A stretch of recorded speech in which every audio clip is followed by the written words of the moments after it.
टाकळीच्या धरणात मटण घेऊन आलो, एक कोंबडी घेऊन आलोय आणि त्याच्यात ते 4 जण 90 लवर,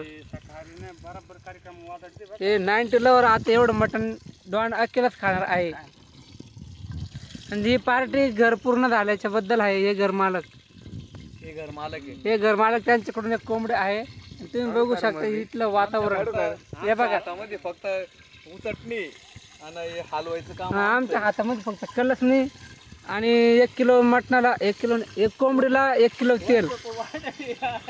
1 कोंबडीला 1 किलो तेल वापरलं. काही अर्ध पिश याच्यात आहे आणि अर्धे त्याला कांदा पडतो आणि या नदीचं पाणी आम्ही भाजीत टाकणार आहे.